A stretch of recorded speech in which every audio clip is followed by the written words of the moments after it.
빈배가 돼야 된다 하니까 이거를 내가 어떻게 다 버리냐 이 태산 같은 것을 배가 침몰 직전인데 이걸 어떻게 내가 다 버리냐 아이고 나는 이거 다 이거 내가 버려야 되는 줄 알고 내가 이걸 하나씩 다 버려야 되는 줄 알고 네. 그러니까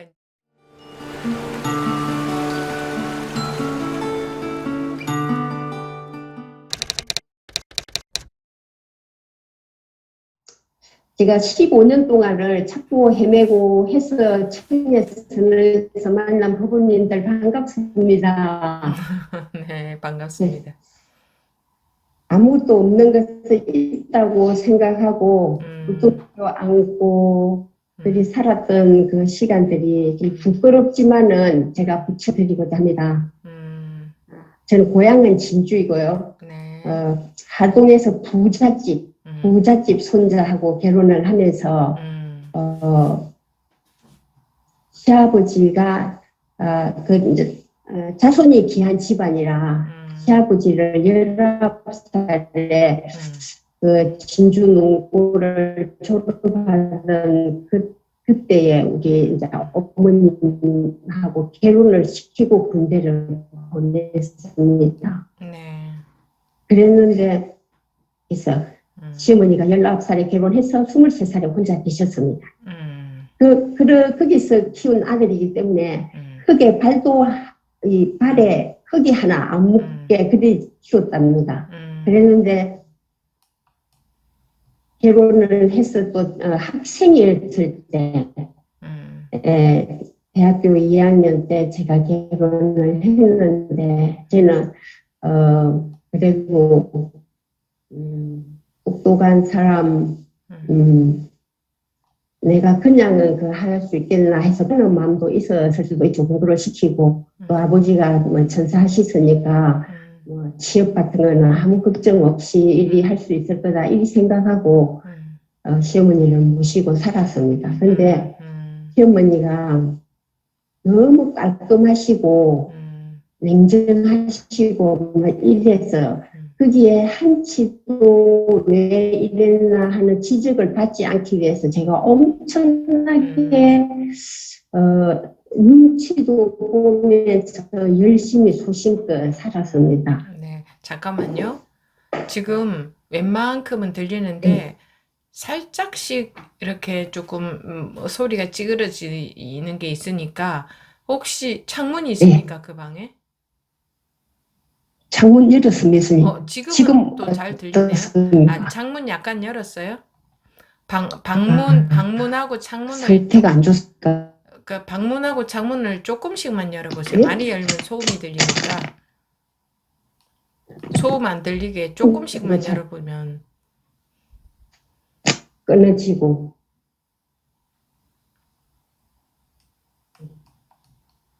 지금은 좀 어떻습니까? 음, 둘 다 창문이 있으면 창문이랑 방문이랑 조금씩 열었습니까? 예. 네.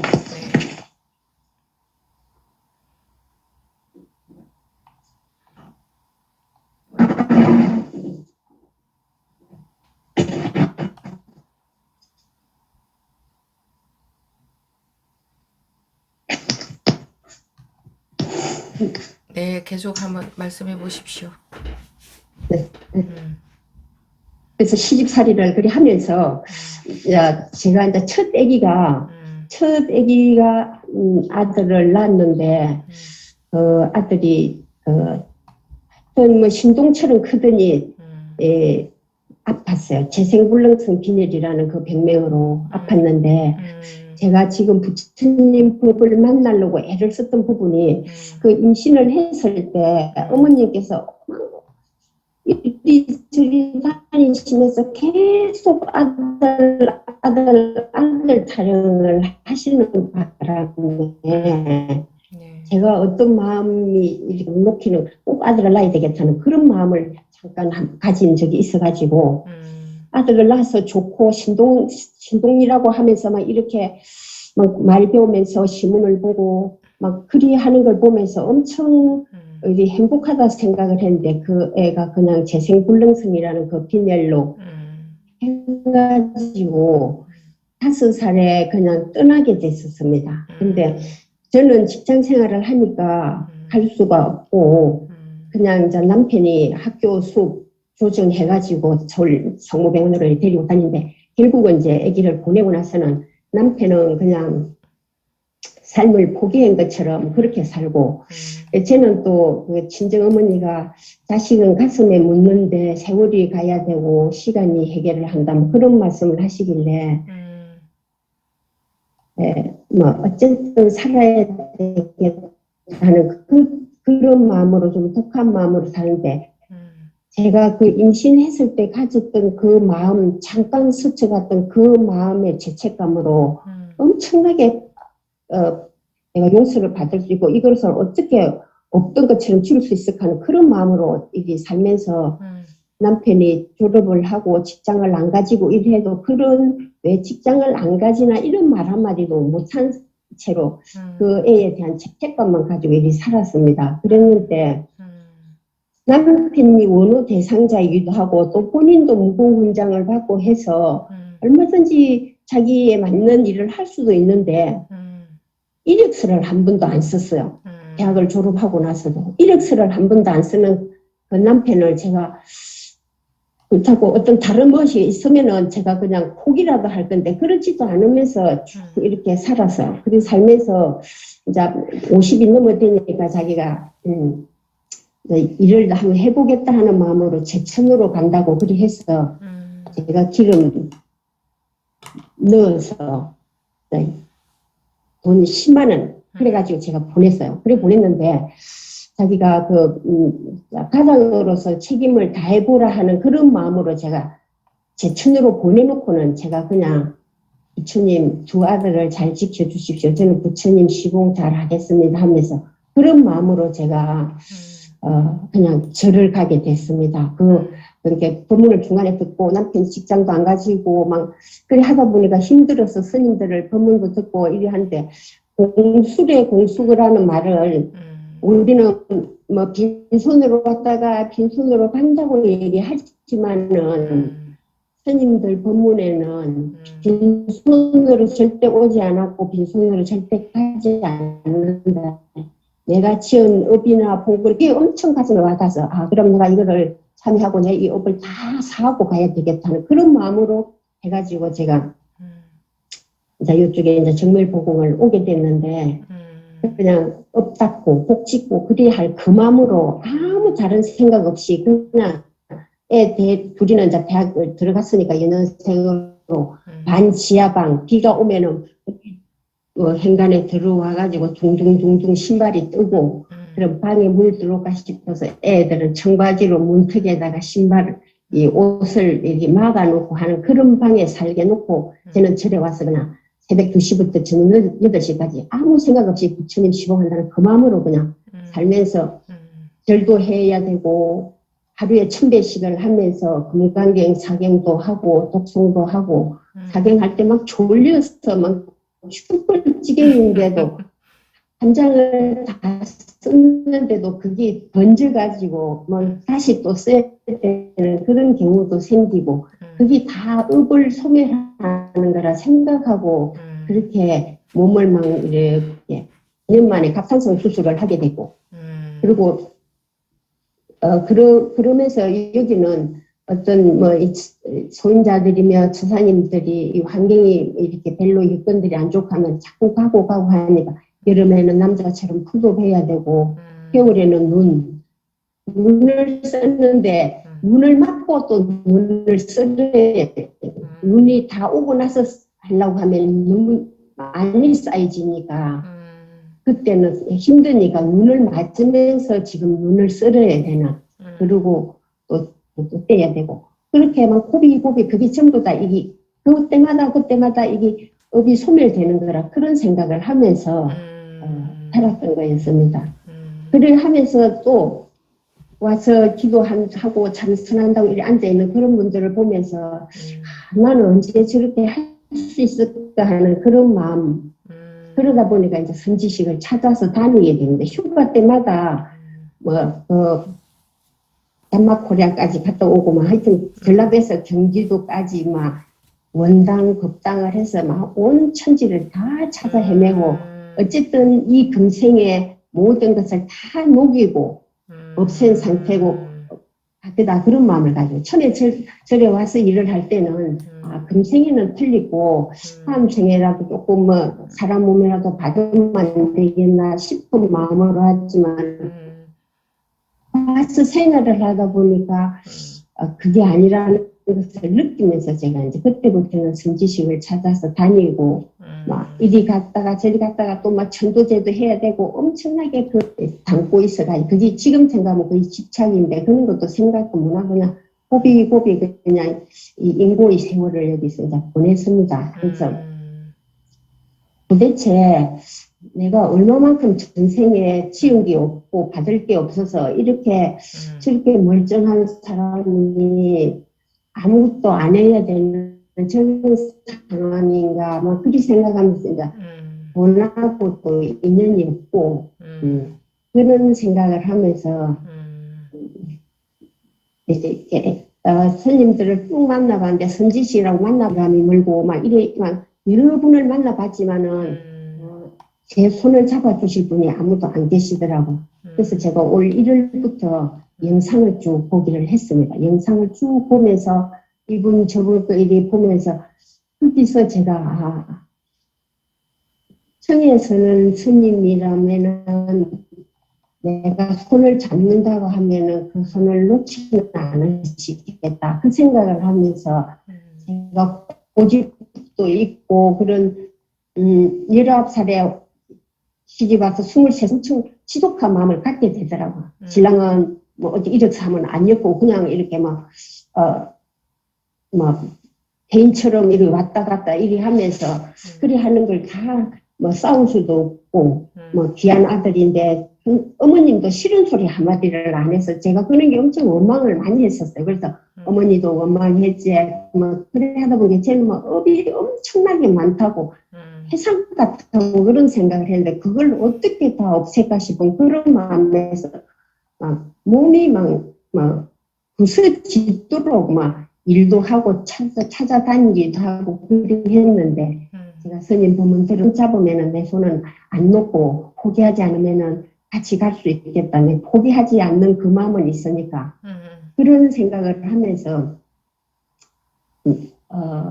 법문을 1월달부터 쭉 들었어요. 스님 그 쭉 들으면서 제가 그때 발을 담겨라 하면서 하시길래 그 소리도 마음에 와닿고 그래서 사찰에서는 먹고 자고 이래 한다는 그런 대우 때문에 여건은 별로 좋지 않아서 휴가가 지금은 코로나로 도임자들이 줄고 하니까 혼자서 1인 3역을 해야 되는 그런 지금 상황이거든요.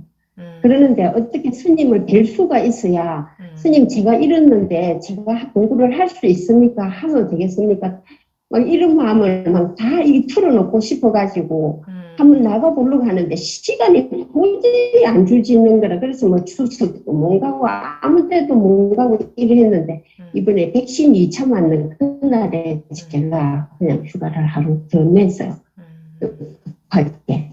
그래서 백신 맞고 다른 사람은 쉬어를 하는데 그래서 제가 그때는 시간 스케줄을 생각도 않고 제 생각만 하고 이때 아니면 스님 뵐 수가 없는데 스님 저를 좀 만나게 해 주십시오 하면서 제가 뭐 일반적으로 했을 때 스님께서 시간을 만들어 주셨습니다. 그래서 그 만들어 주시는데 제가 갈 때는 올라갈 때는 스님 도대체 흉별이 멈춘 세계가 뭡니까? 흉별만 멈추고 턱 터진다 하는데 턱 터지면 제 이때까지 있던 이 오비그램 자꾸 없어지기라도 합니까? 저는 막 그런 것만 따져서 막 어떠 싶어서 백신 맞고 그런 거 관계없이 막 그냥 제가 이제 이렇게 스님을 만나 뵙기 위해서 갔는데 기차를 타고 근데 제가 처음에 스님께 질문했을 때 빙계를 만들라 하면 해상같이만 쌓여 있다는 이런 말씀을 들었을 때 스님은 이 모든 것을 다 보실 수도 있나요? 지혜가 있으시면 그런 것도 다 보실 수 있는 내가 이때 38년 살아오는데 이게 전부 스님께서 다 알고 계시는구나 하면서 막 부끄럽기도 하고 이 빈배가 지금 침몰하기 직전에 있는데 이걸 어떻게 비워야 되나 막 그 생각이 들면서 뭐 생머리가 아픈데 밤새 잠을 그때 못 잤어요. 그래서 바로 이제 2시에 또 법당을 올라가고 그리 하면서 스님을 이제 만나러 가게 됐는데 또 여기가 기도 도량이다 보니까 그 길 아닌 길을 가고 있는지 지 생각대로 지 잘나맛으로 또 하고 있는지 지 방식이 맞는지 틀린지도 모르고 이때까지 지 잘나맛으로 살아왔으니까 이거는 스님만이 이거를 진단을 해 주실 수 있을 거다 싶어서 이쁜 기회 아니면 못 만나고 못 만나면은 영원히 이거를 내가 짊어지고 갈 수밖에 없다 해가지고 제가 이제 그걸로 갔던 겁니다. 그래서 근데 스님은 쭉 이렇게 제가 그 참 부끄러운 줄도 모르고 스님께 온갖 얘기 이런 부분을 이렇게 말씀을 드렸을 때 스님께서는 꾸준히 해보십시오. 보기만 하지 말고 흥대가 있잖아요. 그렇게 말씀만 하시는데 저는 뭔가 이 답을 한 개 찾아보고 싶은 답을 하나 손에 쥐어주시면 좋겠다 싶은 그런 마음이었는데 똑같은 말씀을 몇 번이나 한 때가 있잖아요. 보기만 하지 말고 제가 그랬어요. 스님이 내가 정말로 이 스님을 만난 거는 정말로 이 생의 최고의 축복이고 이게 영광이다. 스님은 낚시하는 법을 가르쳐 주실 분이지 이게 고기를 잡아주시진 않는 것다. 제가 이제 그런 생각을 하면서 이제 또 스님 저녁 뷔페가 있고 해서 제가 저녁에 이제 기차를 타고 제천에 11시에 도착을 했는데 오면서 스님을 생각할 때 정말로 출탑동시라는 그런 말도 생각이 나고 스님하고는 절대 내가 포기하지 않으면 스님은 끝까지 같이 데리고 갈 수 있는 그런 분이다 이런 생각을 하면서 제가 하여튼 돌아오면서는 그 짐을 다 스님께 내려놓은 것 같은 그런 마음으로 돌아왔습니다. 그 기차를 타고 오면서도 이게 계단을 타고 지하철 타고 막 이랬는데도 피곤한지도 모르고 그리 왔는데 그 다음날 이제 스님께서 이제 제가 15일 날 수업에 참여해가지고 그거를 제가 모르는 거는 질문을 하시고 어쨌든 포기하지 말고 꾸준히 해보십시오. 그 말씀만 생각하고 이제 제가 와서 이제 궁금했던 요거를 꼭 한번 여쭤봐야겠다 싶어서 저녁에 이제 제가 질문을 했습니다. 그런데 질문을 했을 때 스님께서는 하나하나를 이렇게 죄를 이렇게 이제 이끌어 가시는데 제가 이렇게 저는 그렇게 이렇게 해 주실 거라고는 생각도 못 하고 하는데 정말로 이 배가 완전 태산 같은 배가 이게 침몰 직전에 있는 이런 부분이었는데 스님께서 이리 이끄시는 대로 따라가면서 그럼 이게 전부가 그러면 제가 착각이었다는 겁니까? 그렇게 말씀을 드리는 순간에 이 배가 가라앉았던 배가 물 위로 바다 위로 쭉 오르는 그런 느낌을 가졌어요. 그러면서 너무너무 날아갈 거지. 이제 모든 게 다 끝났다 이제 모든 게 다 해결됐다 이제 아무것도 내한테는 아무것도 없다 막 이런 마음이 막 들면서 그동안에 한 38년을 살면서 날마다 쌓여 있었던 그런 부분들이 한순간에 하나도 없어진 것처럼 정말 배가 침몰 직전에 있었던 그 배를 가라앉는 걸 보고 있었던 순간이었던 것 같은데 그게 바다 위로 붕 떠 올라오면서 가볍게 이렇게 나르는데 제가 막 갈매기 갈 때가 나르는 것 같은 그런 기분이었어요. 얼마나 막 하고 이 모두가 착각이라는 이 두 글자한테 내가 이렇게 쏟고 살았나 막 이 생각이 들면서 정말 우리 정혜 스님께서는 이 시대에 깨친 자로서 이 무지의 극치를 이끌어 가실 부처님이시다 막 이런 생각이 들면서 얼마나 감사했는지 모르겠습니다. 그래서 저는 어쨌든 하나하나를 내 방식대로 하지 않고 또 내 생각대로 하지 않고 했던 게 전부 내가 하는 게 다 맞고 그냥 다 내가 해야만 되는 거라고 생각하고 했던 그런 부분들이 이번에까지도 딱 그게 다 노출이 됐네요. 어제도 제가 제 성격대로 이 가행정신이 이렇게 열정적으로 부부님들이 이걸 동참하는데 내가 이 시시콜콜한 이 과거 이런 게 이런 얘기 끄집어내갖고 뭐 이게 도움이 될까 막 그런 생각도 들기도 하고 좀 이 찌꺼기들을 막 좀 부끄럽기도 하고 그래서 제가 한 타임 한 타임 이분 다음에 할까 이분 다음에 할까 이분 다음에 할까 한데 한 분도 안 할 수가 없는 그런 분들이지만 이렇게 질문을 하시길래 제가 그 틈새를 들어갈 수가 없더라고요. 그러다 보니까 또 코리안 타임까지 있고 그래서 놓쳤는데 제가 안 그랬으면은 쟤를 또 이렇게 좀 탓을 하고 했을 건데 아니야 그냥 네가 이때까지 살아왔던 네 고정관념은 모든 게 네 맘대로 했잖아. 모든 걸 네 생각대로 했잖아. 네 생각이 옳다고 했잖아. 지금부터 철저하게 스님께 점검을 받아라. 그것도 점검 받을 수 있고 네 사고를 그 관념을 바꿀 수 있는 좋은 기회다. 그런 생각을 제가 하면서 잠을 잤습니다. 네. 그래서 두서없는 이런 얘기 들어주셔서 감사하고 또 이런 기회 주신 스님께 감사드리고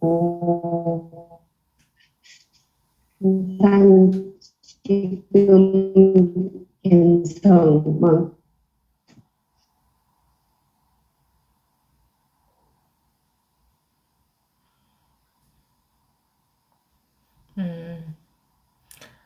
이제 말씀 끝나셨습니까? 네, 스님. 네. 그래요. 뭐 쭉 이야기. 네. 두서없이 이렇게 막 네. 하게 되네. 원래 우리 사는 게 두서가 없습니다. 앞뒤가 없어요. 그냥 나오는 대로 사는 겁니다. 안 그렇습니까? 사는 걸 한번 보십시오. 근데 뭐 쭉 그 말씀을 잘 해주셨습니다. 정리해서 우리가 잘 이해할 수 있도록. 그래요. 그렇게 그 자제분 일찍 보내시고 그 충격이 그 엄마로서 얼마나 컸겠습니까? 근데 지금 여기 오기까지 그 뭐 38년을 헤맸다고 하시는데 그 자기가 이게 우리 마음이라는 게 이렇게 무섭습니다. 한번 눈 뜨고 제대로 보면은 아무것도 없는데 자기가 눈 감은 상태에서 자기 의식 세계 속에서 보면 모든 것이 그래서 이제 지옥도 있고 천국도 있는 거죠. 그 지옥이나 천국도 자기 의식 세계 아니죠. 그래서 그 속을 헤맬 때는 그 아까 법우님 말씀하셨듯이 나는 배가 뭐 침몰 직전까지 이렇게 꽉 차 있다. 태산처럼 이렇게 배가 꽉 차 있다. 이렇게 무겁다. 그렇게 느끼셨다고 하는데 그 침몰 직전까지 가 있던 배라고 하는 것은 이제 딱 눈을 뜨고 보면은 보니까 그 다 느낌이었죠. 자기의 생각이고 느낌이고 그동안 살면서 물론 뭐 거기 이제 절에 몸담고 계시면서 들었던 것들, 들었던 정보들 그런 걸로 인해서 이제 본인이 판단을 하셨을 건데 그래서 아무튼 그 태산같이 느꼈던 그게 스님이 이제 빈배가 돼야 된다 하니까 이거를 내가 어떻게 다 버리냐 이 태산 같은 것을 배가 침몰 직전인데 이걸 어떻게 내가 다 버리냐 아이고 나는 이거 내가 버려야 되는 줄 알고 내가 이걸 하나씩 다 버려야 되는 줄 알고 뭐 그러니까 이제 머리도 무겁고 막 골치 아프고 아이고 이거 난 이거 내가 이거 하겠나 싶으셨다고 그런 말씀도 하셨었는데 그런데 내가 버리는 게 아니죠. 법으로 인해서 본래 빈배였음이 드러나는 거죠. 예, 그런 거죠. 그래서 진리, 법, 사실, 진리나 법이라고 하면 좀 말이 어려운 것 같죠. 사실입니다, 사실. 사실이 드러나고 보면 본래 빈배였었구나. 그래서 깨우쳐라 하는 거죠. 그래서 깨우치면 본래 빈배임이 드러나는 거지 자기가 뭐 업장을 소멸시킨다? 업장 소멸. 자기가 어떻게 업장을 소멸시킵니까? 자기가 먼저주로 자기라는 것은 그때의 자기라는 것은 아상인데 나가 따로 있다고 하는 착각, 나가 있다고 하는 착각인데 그 착각심이 뭔 재주로 업장을 소멸을 시킵니까? 그 소멸시킬 재주가 없습니다. 능력이 없습니다. 법등명 자등명 법이 자기한테 들어옴으로써 그냥 본래 상태는 업도 없고 뭐 아무 문제가 없고 그냥 탄탄대로 그냥 원래 해탈되어 있는 누구나가 다 해탈이라는 말도 붙일 필요도 없이 아무것에도 묶여 있고 집착되어 있고 괴로움이 있고 이런 게 없는 그러니까 아무것도 없기 때문에 그런 게 없는 거야. 아무것도 없기 때문에 본래 모든 게 그대로 있으면서도 아무것도 없다. 이제 비유를 보면 우리가 꿈꿀 때 밤에 잠에서 꿈꿀 때도 보면 모든 게 있죠. 뭐 다 존재하고 다 있죠. 있는데 아무것도 없는 것과 같잖아요. 사실 그 꿈 그거는 의식 세계 아니니까. 그것처럼 이 지금 낮에 펼쳐져 있는 이 세상도 그런 식이다. 근데 어째 사람들이 이게 무슨 뭐 꿈이란 말이냐 이거 여기 있는데 그런데 꿈에서도 분명히 그럴 겁니다. 여기 있는데 똑같지 않습니까? 꿈에서도 분명히 존재했는데 깨고 보니 꿈이었지. 꿈속에 있을 때는 꿈인 줄 모르죠. 그게 현실인 줄 알잖아요. 왜? 우리가 낮에 깨어서 의식하는 것하고 똑같으니까. 근데 깨고 보면 그건 꿈이었잖아요. 그것처럼 여기서도 깨고 보면 꿈이다. 그래서 내가 뭔가 하나씩 업장을 소멸시키고 내가 내 마음의 것을 버려야 되는 게 아니고 깨기만 하면 된다. 깨기만. 깨고 보면은 원래 그 있다고 하는 게 내가 착각이었네 라는 사실이 드러나는 거죠. 기가 막히죠? 좋죠. 그래서 이제 가볍고 그리고 깨어나기는 쉽습니다. 잠에서 깨어나기 쉽죠. 옆에서 두들기면 눈 번쩍 떨어집니다. 자꾸 두들기면. 근데 두들겨도 눈이 안 떨어질 때는 더 세게 두들기죠. 깨어나라고. 그래도 눈 안 떨어지면 더 세게 두들기죠. 그러면 이제 사람들은 그걸 고통이다, 괴로움이다 하는데 이 두들기는 거는 고통이 아니고 나 깨어나라고 너 그렇게 잠에 빠져 있어서 안 돼. 야 일어나 일어나 하는 걸 두들기는데 이게 눈이 안 떨어지니까 자꾸 또 세게 두들겨서 깨워야 되잖아요. 근데 우리 왜 두들기는지 모르니까 이 괴로움이다 받아들이고 그리고 이제 기도하죠. 괴로움이 없기를. 괴로움이 없기를. 이게 없으면 못 깨어나요. 그 꿈에 빠져가지고 그게 전부인 줄 알고 산다고. 근데 안 두들겨도 깨어나면 돼요.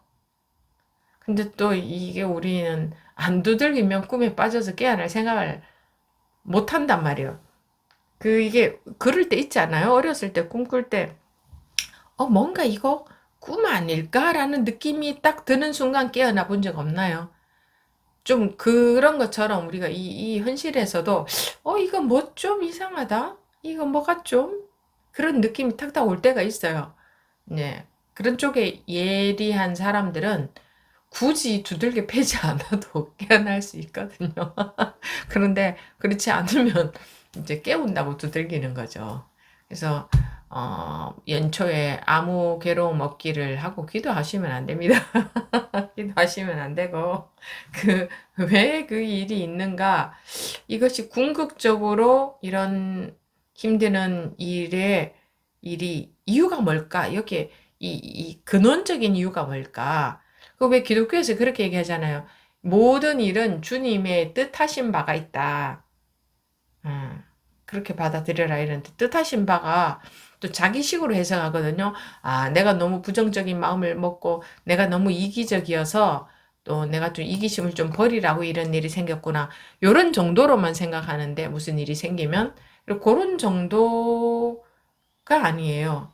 이 두들기는 것은 주님의 크나큰 뜻이 있다고 깨내려고 야 일어나 일어나 너 눈 뜨고 보면 아무것도 문제가 없어 깨우려고 하는 일이죠.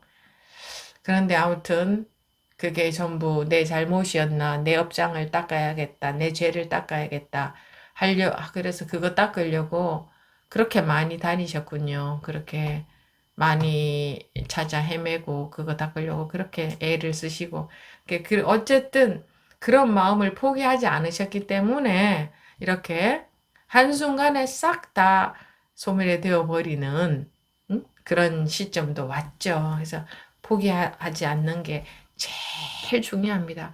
죽어도 하겠다는 사람은 되게 되어 있습니다.